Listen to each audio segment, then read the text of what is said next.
মা কিতাবটি তাই যে কতটা মটরশুটি আনছো নি গুণ নষ্ট হয়ে যাবে না নি গুণ দিকে তা হরতাম কবটি মটরশুটি ওগুলো ওবাই দিয়ে আনো ওরিবু আগে চুলাই আচ্ছা দেখছান ওই যে কতটা বাকল লই আইলো ওটা কত চুলাইল বেছে বাজারও তোর মাইয়ার ডং পাইছে না গো মাই কথা লই আইছি ইতা চুলাইতে আমার ভাল লাগে।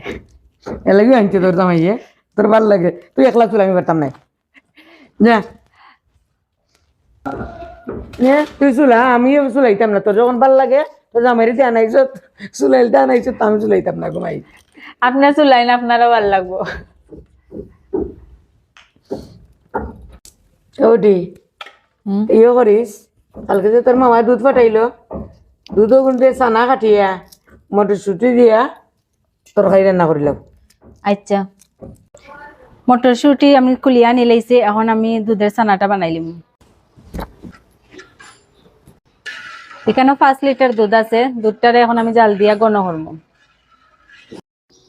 দুধটা আমার জাল খাইয়া অনেকটা ঘন হয়ে গেছে এখন আমি আধা কাপ পরিমাণের জল লইছি আর আধা কাপ পরিমাণের সিরকা দিয়া দুধের মধ্যে দিলাইমু।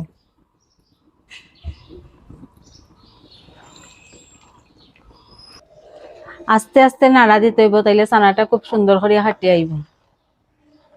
ও দেখো আমার ছানাটা কত সুন্দর হাঁটি গেছে। এখন আমি ছানাটা চাকিয়া লইলাইমু পানিটা ফালাই দিমু।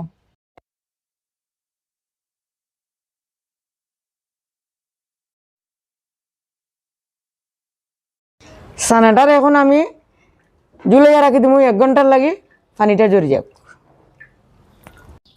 মটর পনির রান্দার লেগে আমি এখানে কিছু মশলা লইছি টমেটো কুচি লইছি কাজু বাদাম লইছি কাঠবাদাম লইছি আর পোস্ত লইছি আমি এখন পিষি লইম এগুলা। প্রথমে কাজু বাদামটা পিষি লইলাম। আমার কাজু বাদাম পিষা শেষ। আমি পোস্ত আগে 10 মিনিটের মতন গরম পানি দিয়ে ভিজিয়ে রাখছিলাম এখন আমি পিষি লইলাম। পোস্ত পিষা শেষ আমি তুলে লইলাম। কাঠবাদাম চুলাই লইছি এখন আমি কাঠবাদাম পিষি লইলাম। আমার কাঠবাদামও পিষে হয়ে গেছে কাঠবাদাম তুলে লইলাম। এখন আমি টমেটোটা পিষি লইলাম। আমার টমেটো পিষা শেষ তুলে লইলাম। আমি আদা আর জিরাও পিষিয়া লই লইছি আমার সব মশলা পিষা শেষ এখন আমি রান্না শুরু করে দিলাম। মা দেওয়া কত সুন্দর হয়েছে ওগুলো পিস পিস করিলাম।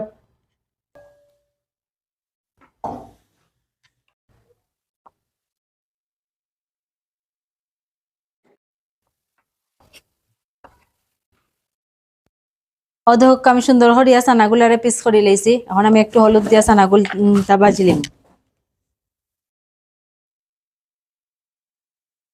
সামান্য লবণ দিলাম।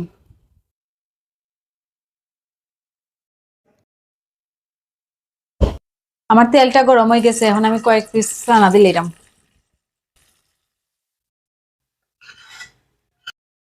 চানাগুলারে আমি লাল লাল করিয়া বাজি লাইছি এখন আমি নামাই লইলাম। কড়াইটা গরম হয়ে গেছে এখন আমি তেল দিলাম। এখন আমি জিরা তেজপাতা আর গরম মশলা দিয়ে সম্বাস দিলাম। 1 চামচ আদা বাটা আর 1.5 চামচ জিরা বাটা দিলাম। সামান্য পরিমাণে হলুদ দিলাম। সামান্য একটু মরিচের গুঁড়া দিলাম। সামান্য একটু জল দিলাম মশলাটা যাতে পুড়ে না। আমি কাজু বাদাম কাঠবাদাম আর টমেটো বাটা দিলাম।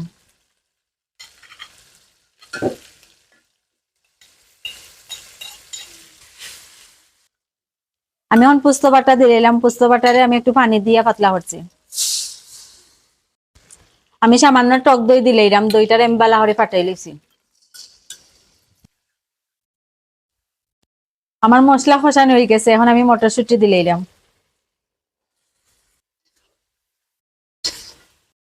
এখন আমি স্বাদ মতো লবণ দিলাম।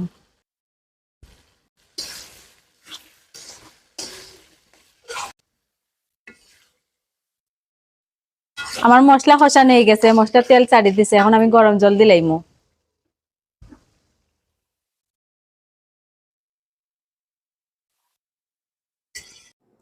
এখন আমি বালা করে মটরশুঁটিটারে সিদ্ধ করে লইমু জলটা শুকাইব।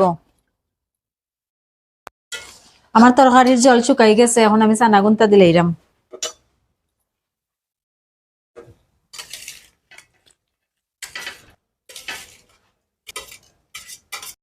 কয়েকটা খাটা কাঁচামরিচ দিলাইরাম।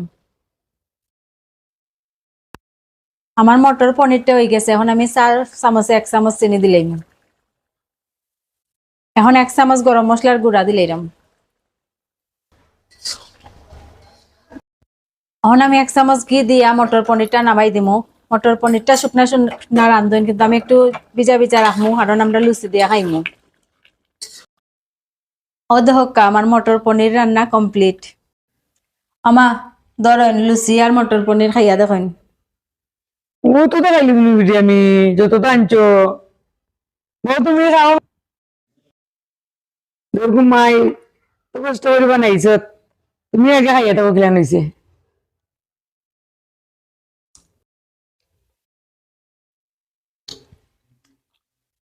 বৌমা কইতাম কি তার যে স্বাদ হইছে মটর পনির, আসলে লুচি দিয়া মটর পনির খাইতে খুবই স্বাদ, খুবই টেস্ট হয়েছে মা।